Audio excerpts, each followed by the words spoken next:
Good morning, everyone, and welcome. It's Good great. It's morning. great to see you here. Um, Welcome to Membership Voice. I'm Kero O'Shea, the coordinator of the Voice and the host for today's webinar. Special welcome to our guest, John Cahill. John's a passionate Rotarian, president of Como Rotary, who's currently working on the groundbreaking Fit for Purpose program to improve the Rotary experience of his members and the impact in the broader community. Well, John, it's good to see you here. How are you? Excellent. Thanks very much, Kero. Thanks for the Great. opportunity. It's great to have you here. Oh, we've got two John Cales here. Hello, Les. Well, we know who the other one is.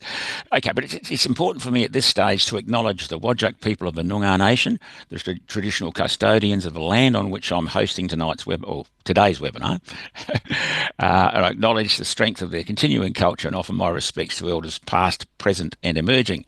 Now to formally introduce John. John Cahill, a passionate Rotarian with nearly 3 decades of service, possibly the sort of person who might be stereotyped as being resistant to change, but in John Cale's case, couldn't be further from the truth. John's a two-time president of Como Rotary. He's got an absolutely clear focus. He wants to reinvigorate the club, make it fit for purpose, and foster a vibrant community of service. And he's keen to share his insights on how Como Rotary is planning to adapt and thrive, bearing in mind this is still a work in progress. And I suppose for a good dynamic club, it's always going to be a bit of a work in progress. But the idea is to ensure that Rotary continues to make a meaningful difference, and that's absolutely fantastic. So to find out more about what he's been doing and what he's planning to do, over to John Cahill. Over to you, please, John. Great stuff. Thanks, Kero. And I just noticed that half the audience is actually from Como Rotary. So, You're famous. all right. Well done. Thank you. All right. Well, yeah. Kick off. Uh, Literally, just a few topics. I wanted to actually go through how we got here and why I basically stepped up to it. The process of assessing where we were and where I think we needed to go. The forum that we had, which enabled us to review where we were and actually make the decision to effectively try and restart the club. The club actually taking on the Fit for Purpose program, the opportunity was there just after the forum, so it worked out. The timing was good. And how I've been using AI myself to try and facilitate all the works that I've been doing and the communications that I've been undertaking. Then had our second forum, which was in February, basically to review the Fit for Purpose plan that was devised, and we've got a bit of a statement of where we are now and on our progress down that space. And it'll be interesting to find out from the other three members of the club whether they believe that's an adequate assessment, which is great.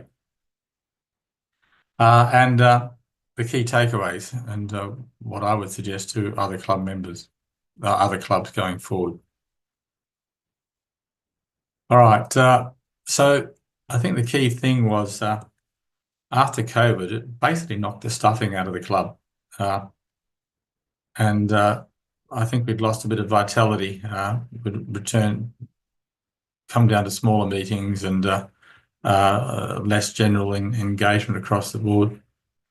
I personally had just retired, got married, went on holidays, had a bit of time, decided, well, it's my turn. Most of the other club members had already done a couple of stints at president, so it's time to step back in and put a hand up and put a shoulder to the wheel. We were short of a president-elect and we only had 4 months to go, and so I thought it was time to go. The key thing, the president-elect training, I was of the opinion at the time, I don't really need to do this. I'm a retread, don't need to. But having actually engaged with it and looked at the new training material, which is available on my Rotary, I was really quite astounded by the quality and the breadth and the depth of the information, the training that was available to be presented. And I completed it and took it on board, and then used it to look at other things as well. And so yeah, I was very positive about going forward. One of the key things that came up to me was the tools that were there available to look at things. And one of them is the club health check. There's a ready-made health check within the My Rotary site, basically, which you can use to basically put it out to the club. There's a printable version which I've got shown up there on the link, which if actually, Caro, do you want me to paste those sort of links in the chat so that others can pick it up further on? We can share them afterwards, Hamish. Okay. All right. Okay. And I personally created an online version of it as well because I hate putting out paper, then have to translate and re-enter it to figure out what the end results were.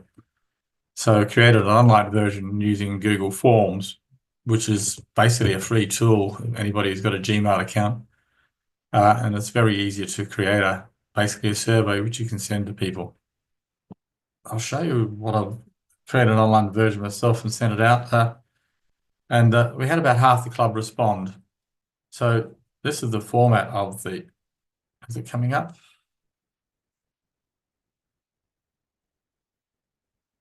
So that was basically the forum, and all this was fairly easily constructed. A range of answers, an opportunity for people to enter their views as an addition to the basic question. And this is a whole range of comments which were used to basically really examine the health of the club.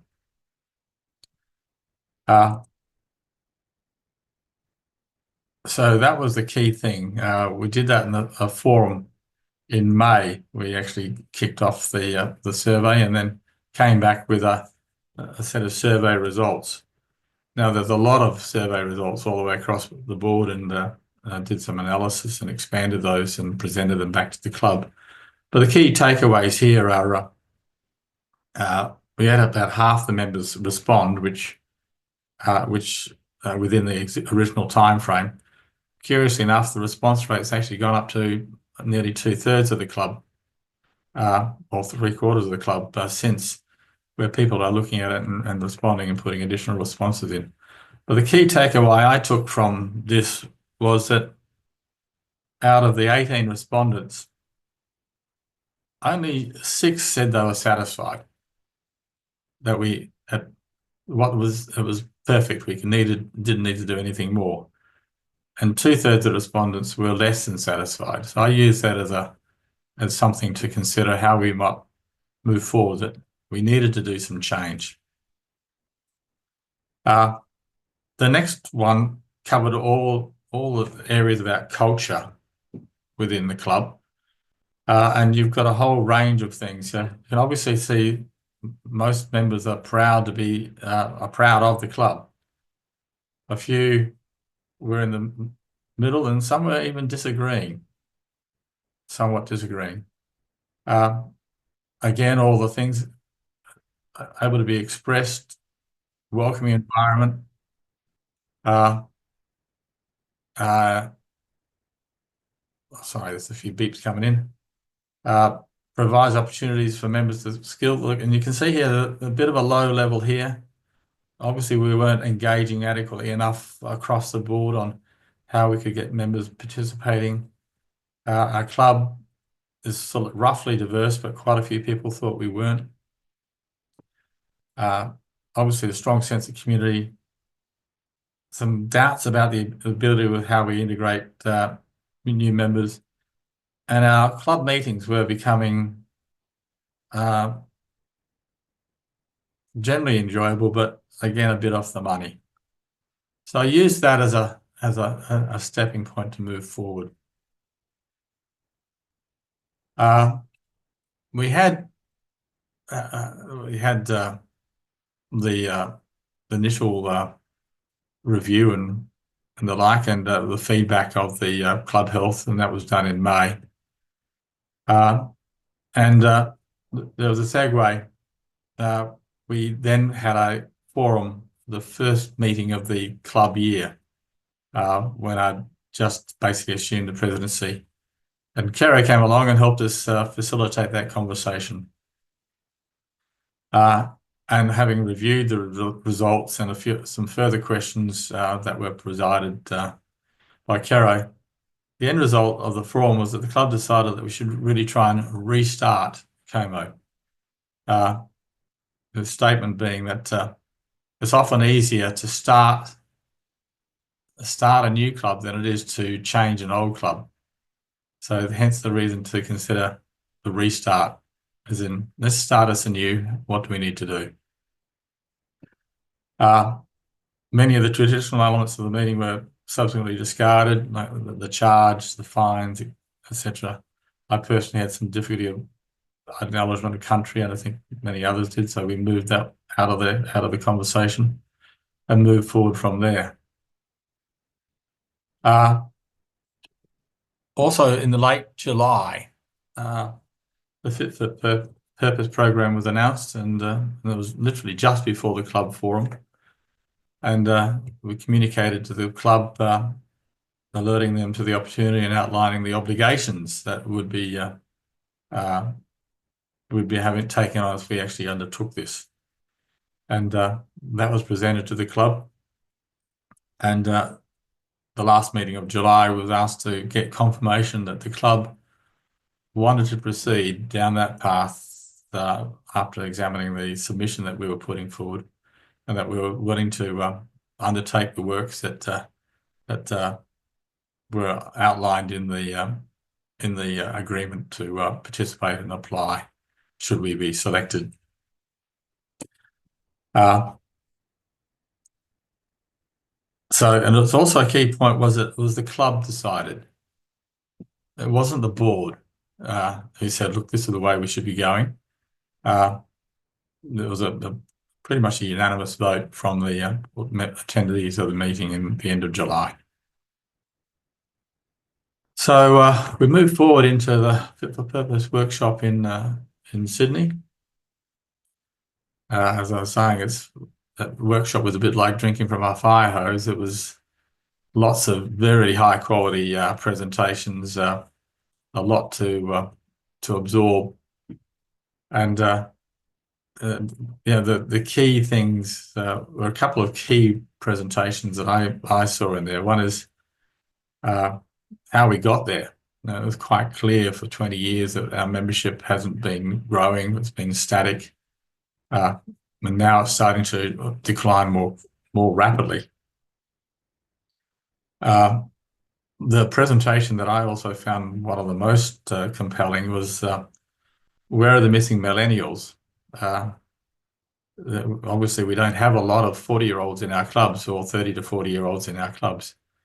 And certainly not our club, but there are clubs out there with many of the millennials in there. So life is busy. There's always on communication, I think, was one of the things. Millennials are willing to provide service, but not in the traditional Rotary meeting-centric format. Service is key, not meetings. And the other key one was time required needs to be worth the effort. If they're budgeting on time and they want to make a difference, it needs to be, the time has to have a good bang for buck for the service that they want to do.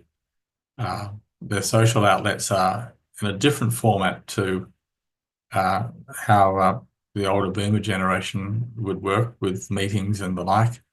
They're always communicating. On the second day of the Fit for Purpose Centre, we formulated our strategic plan. I found it very difficult. We had 80 odd clubs and around about 100 odd people in the room, all talking, all trying to actually formulate things and all expressing points of view. And I just had to step out of it. Well, what I ended up with a whole pile of disconnected talking points and ideas that I felt were important, but we're not coherent in a way that I could present back to the club. And I just took it home and didn't actually finish it on the Sunday. I took it home and worked through it at home. Now this is where some things came into being. I'd been experimenting with AI, and Hamish did a presentation on the use of AI also in this workshop. And I decided, well, okay, let's see what would happen. So I had my random jottings, which were all basically disconnected, and basically fed it into the Google's AI tool, Gemini, and just asked it to look at the document and formulate it into key strategic forms with action points. And it was actually really quite outstanding. So I'll just bring it up. Hang on a sec.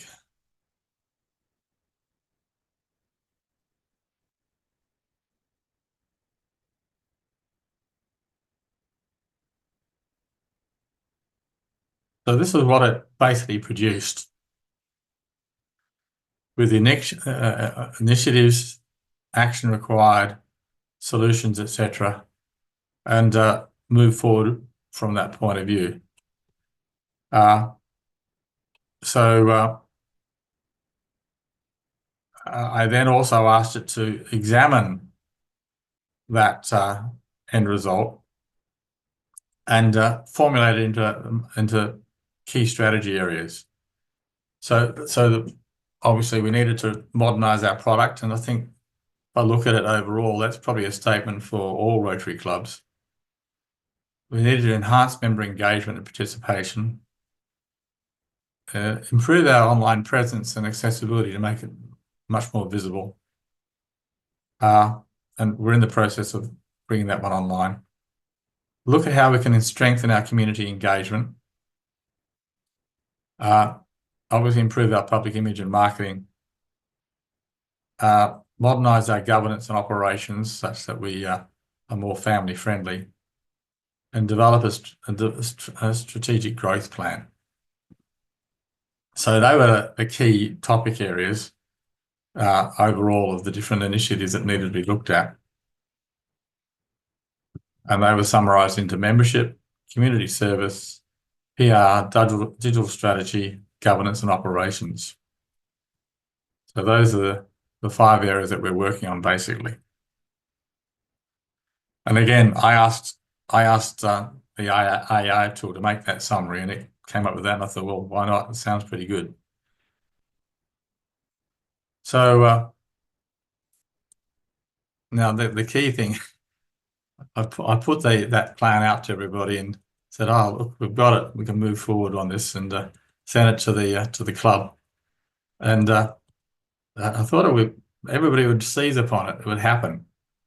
But no, it takes a bit of time for members to actually engage in that space. And I was hoping that they would voluntarily coalesce around people and make things happen. Fortunately, I managed to tap a few people on the shoulder. Les was one of them. Cheryl's another. And on how we taking on some of these roles. So Les took on governance and strategic direction. Cheryl is basically a core part of the member engagement crew. Digital marketing and the like, I'm working with our Ian Ball and other members, and we've got another member who's put his hand to the PR. So there's a few that actually helped and stepped up to move forward. So I still didn't think it was working quite well enough. So we had a second forum in February. And the key thing there was, rather than what we had traditionally happened with a forum, where lots of people put up their hand and speak, etc., and we sort of like a bit random and not directed, with a whole pile of disconnected comments coming out.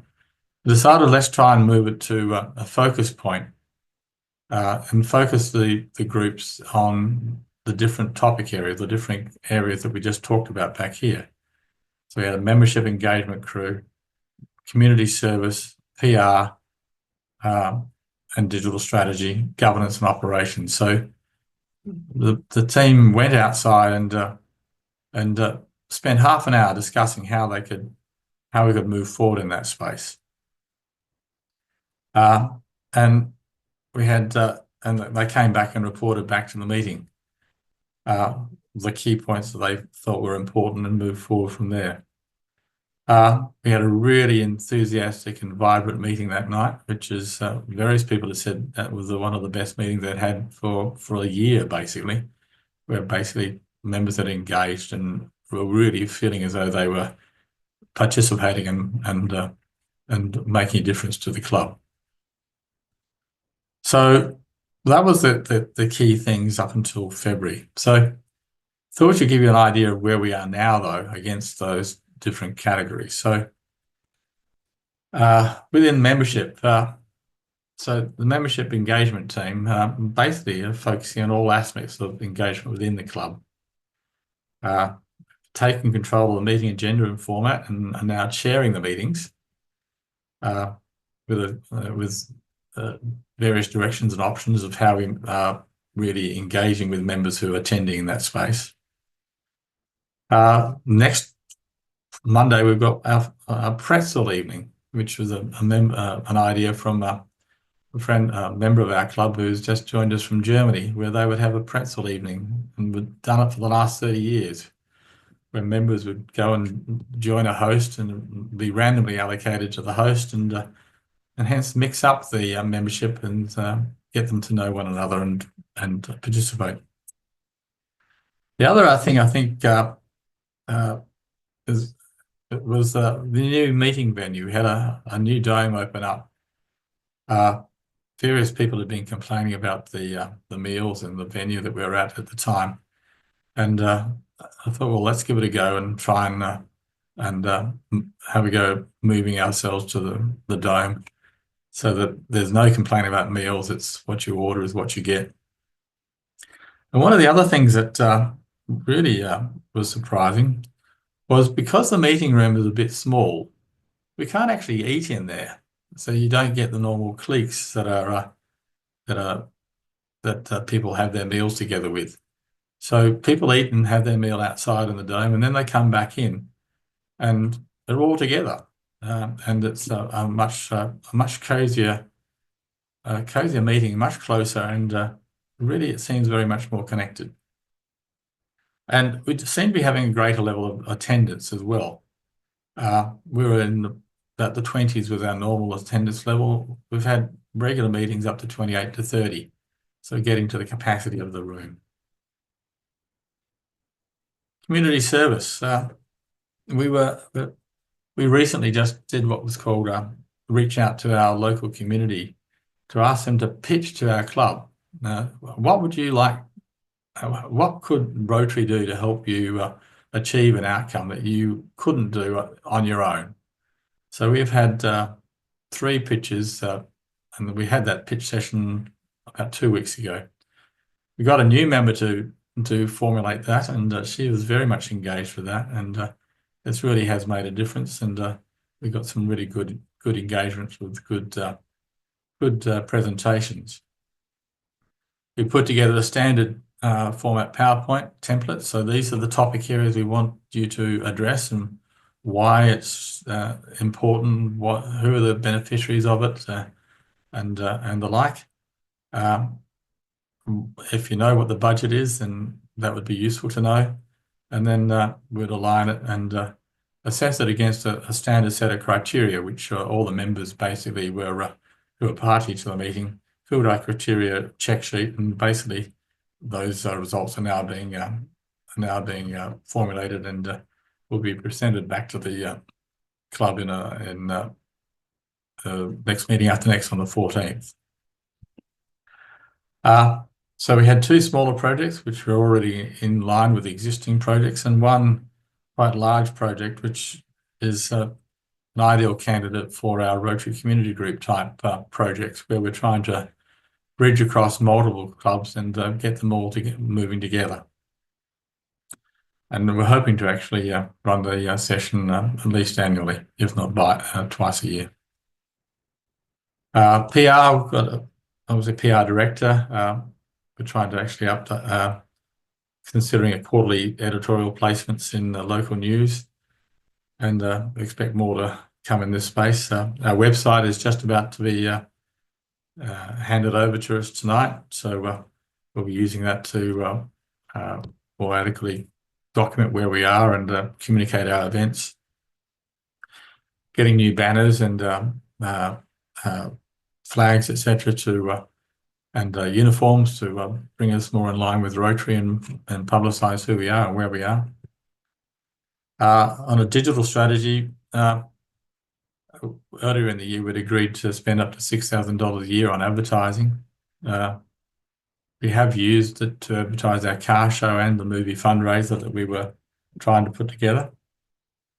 What it has shown is that we can get some good engagement by recipients with a bit of paid advertising. But the key point has got to be the website you're going to and the event that you're wanting them to participate in. So that, I think, is one of the key things, is to make sure that the end message lines up with the marketing that we're doing. Governance and operations. The Constitution team under Les is looking at how we might be able to make the membership more family friendly, and that's a work in progress. Strategic plan, well, that's a bit of a manana job at the moment. A few things needed to be done to start with, and I think once we've got a few runs under our belt, we'll move forward in that space.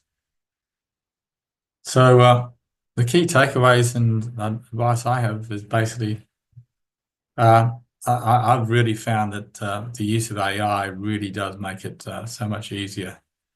Quite often there's a bit of a daunt if you want to communicate and want to formulate things and don't quite know how to get it all together. I've found using that tool is really very good. It really does amplify the ability of the club executive to do things. The importance of member involvement. We need to actually engage and get the members to buy in on things all the way through. It can't be the board thinks this and away we go.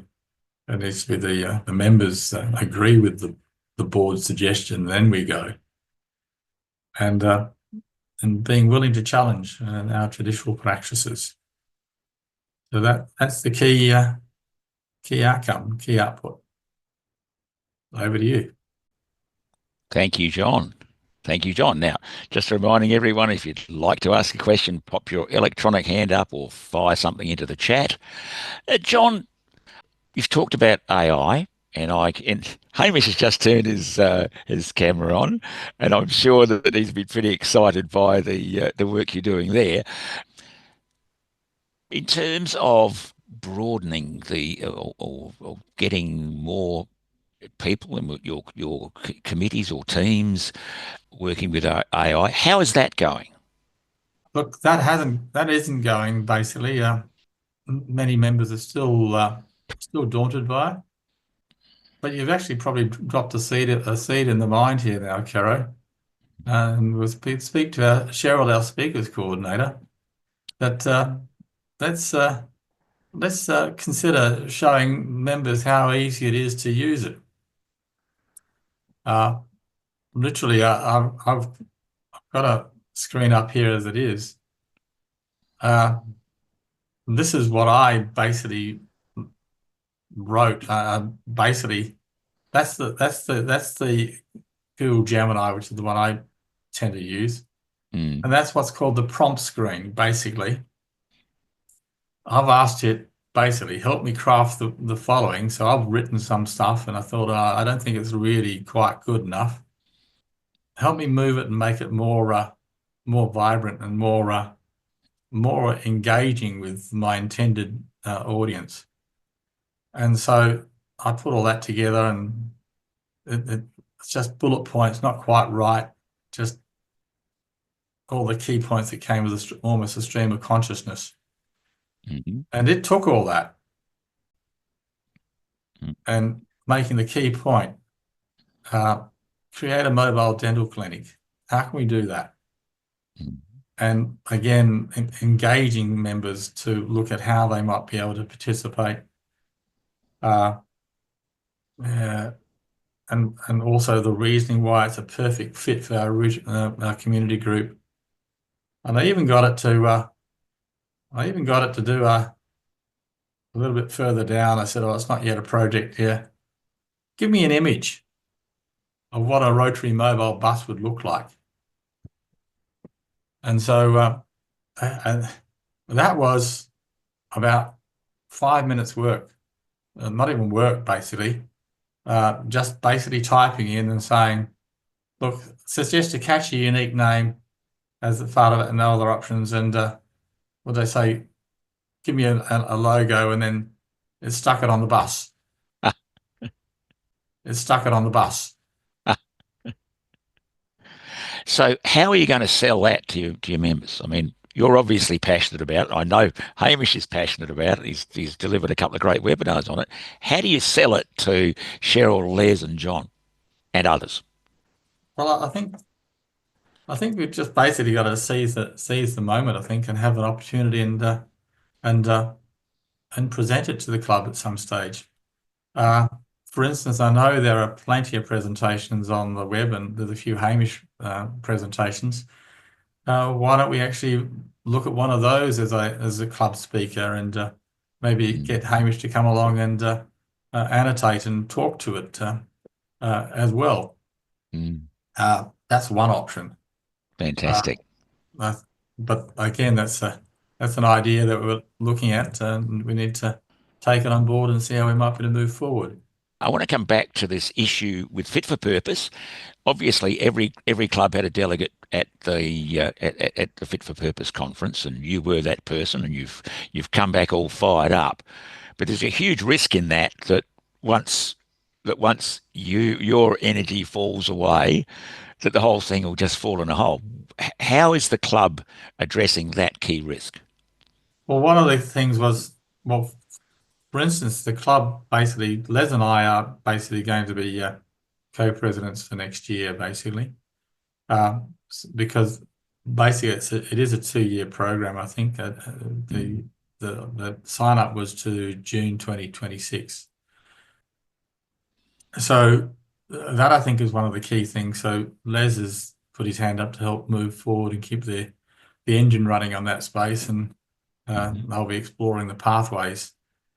We've also agreed, and Les, speak up here. We've put in what we call a fit for purpose director to not Ah, allow it to die, but also say, look, we need to have a constant review of where we are and how we're moving forward on that space. I think that's one of the key points, is that we can't allow ourselves to be static and get into the same spot. Go ahead, Les. Yeah, I just wanted to support John there. We've agreed as joint presidents that John would continue to drive the fit for purpose, and I'd adopt more of a traditional role of mhm, club president, and therefore make sure we cover all of the agenda, because it's quite large when you add fit for purpose to it. mhm, And we are dealing with some members who are change averse. mhm, So I've thought about the introducing to AI. Now we can't get a lot of members to even access the website. So I think mhm, maybe we should just introduce them to AI and then work our way backwards, mhm. something like that. But yeah, that's the way we've decided to distribute the duties broadly. Fantastic. Thank you, Les. That's great.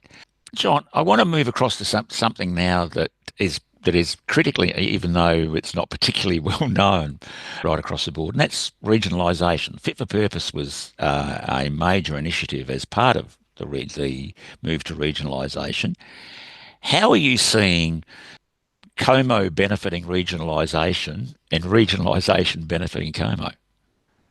Well, it's a bit of I think we've got a lot of work to happen in this space in the regionalisation. I think clubs are still very much used to working on their own, and that actually has to be work to actually communicate and to participate and engage with other clubs to move things forward. So I'm not seeing a lot of incoming impact upon on Como Rotary per se.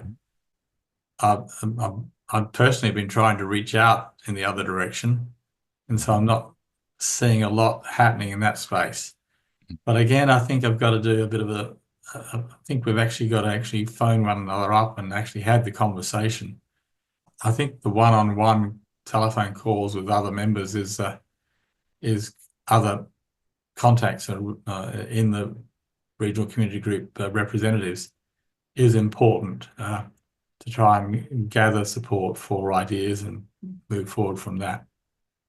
The regionalisation model, and I'm going to ask about the community groups in a moment, was really about empowering clubs and get them out from this traditional notion that the district governor controls them. Your community group, specifically, and I know you touched on that a moment ago, what opportunities do you see using tools like AI, but not just AI, to work together? Because you've got the geographic closeness of the metropolitan area.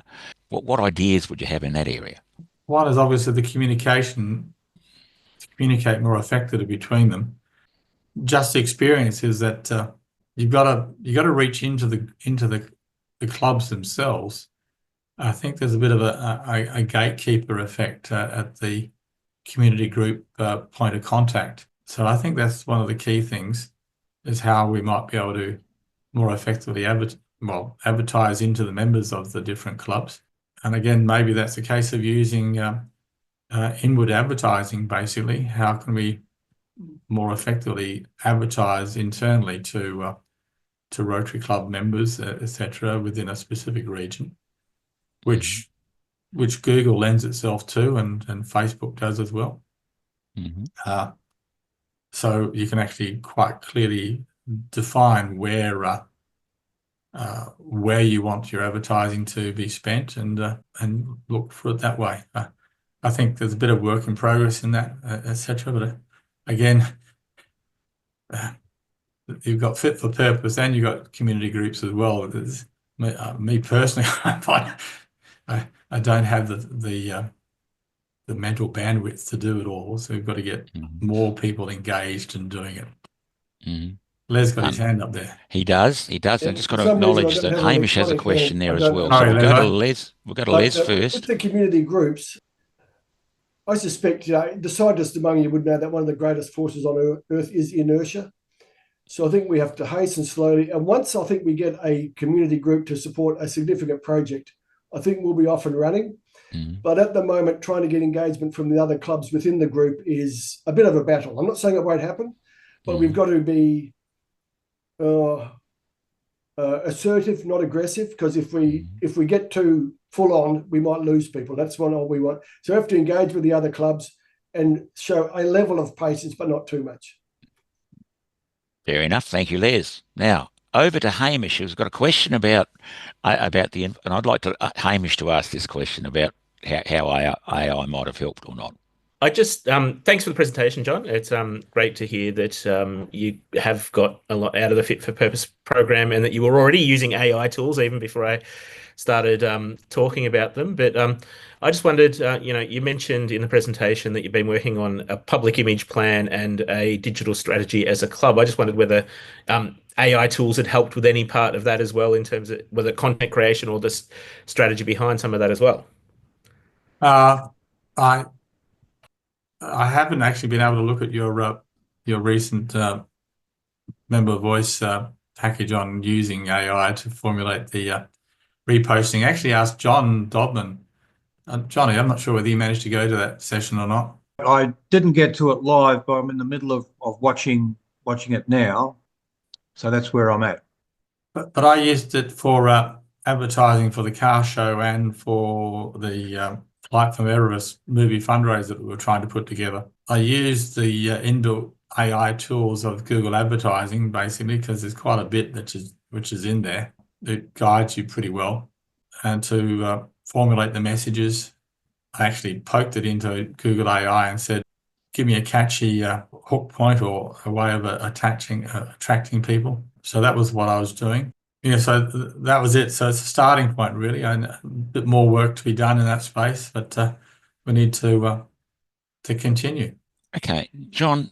Sorry, Cheryl's got a hand up there. Oh, sorry, Cheryl. Yeah, I put my hand up for the member engagement group. I could see that was possibly the whole crux of the problem with Rotary, that there was too much disconnect between the board and the members, and members were being told what decisions had been made rather than being part of the decision making. So that's me sitting as a member in the group, not on the board. I sit as a member. And when the community groups came together, I've been waiting for a combined event that combined these 10 clubs, a social event, a picnic by the river, something that at the membership level. Again, I'm always looking at it from the membership level because I think I can give that input to the board.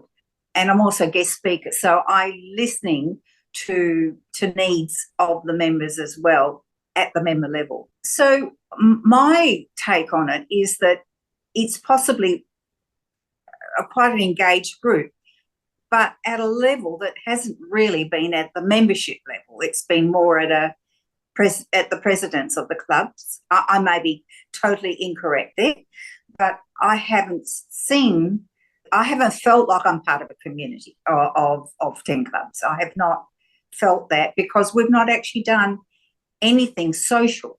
And social's got to be built into the, to get people engaged, generally at a social level at some point works in my book. Anyway, that's just my take. Okay, I'm over. Thanks, Cheryl. Fantastic. Thank you, Cheryl. Good idea. Thank you, Cheryl.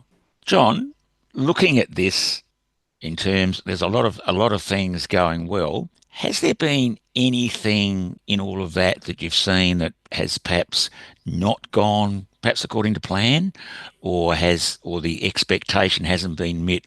I mean, for some not so obvious reason. Are there any learnings like that you can share with others from you? No, I take it at the moment it's mainly a work in progress. So you can't make everything move at the same time immediately. There's things you can do, and fortunately we've got some people in the club who are working well in that space, and it's happening. I don't need to put my shoulder in that space, but there are other areas where it does need a bit of a push, and obviously PR, digital, etc., is something which fits within my skill set and capabilities, and I'm happy to move down that space. Les has got the governance and the updating of the constitution. I think that's probably got a bit of work to be done in that space on how to make the club more family friendly, but also change our regs, change our bylaws, etc. Not that I think they've ever actually limited how we operate things, but it's probably more a case of being more conscious about using the constitution to broaden our membership base and engagement with the users, with the general public. And I think that key feed is into the strategic plan. I think that really does need to be put together, and as has been said in other teachings within the Rotary, is to use a strategic plan as the reference point for all our ongoing meetings, so that we look at it and say, is that where we're going? Are we on track? Do we need to look at it? And the other concept I think is important, a rolling strategic plan. We just really need to look at what's our strategy for the next year, and sort of like some bullet point ideas for 2 and 3, and then fill those in as we get to them. Okay. I think that's one of the key things we need to do going forward. That sounds promising, but how are you going to stop your strategic plan joining the multiple other Rotary strategic plans which become trophies and sit on the shelf and don't actually add any real value? Well, I think the key point is to continue to reference it in all the board meetings, for one. That is the reference point. What's our strategy for the next year? Don't try and make it a 3-year plan. You just do it a 1-year plan to start with and some rough ideas. And basically, you've got to have an owner of it, basically, and probably the fit for purpose director is probably an appropriate owner of it. Okay, so this is how are you going to determine what the fit for purpose director does? Well, that's basically the headline, isn't it? What's the purpose of a Rotary Club? It's to provide service to the community and service to its membership and all those around us. So, and if we're not doing that, then we're a bit off target. We might as well just be a Probus. Very true. Very true. Well, I see Les has his hand up. Over to you, Les. Well, I mean, in my mind, the fit for purpose plan is a strategic plan. If we try and overlay another plan over the top of that, we take a risk of losing members. If we can achieve what's in the fit for purpose plan, we will have done very well, in my opinion. Yep. Good point. Thanks, Les. Good point. Thank you. John, if you'd like to have the last say here, to summarise, to really, this is over to you, mate. Look, I'm really hopeful that we can move things forward. I've still got the energy, and I think the club is coming with us at the moment. And my feeling is that there's a core in the club who are also in the same direction, want us to continue and survive and contribute to the community around us and overseas. I think the key thing now is, as Cheryl has just pointed out, is broadening the connection. I think personally, I'm going to be pushing that Rotary Dental mobile bus as hard as I can through our community group and maybe the northern community groups as well, with a view that it becomes something quite apparent that Rotary did this in our local environment. And that will be the key thing. Fantastic. Let's give John a big round of applause for what I think has been a very thought-provoking session. So well done, mate. Great stuff. Thank you very much. Very good. And thank you to everybody else for coming in and enriching the session with your questions, observations, and other contributions. So until next time, thank you for being with us. Thanks, Thanks, Kurt. Thanks, John. Bye, everybody. Bye. Bye.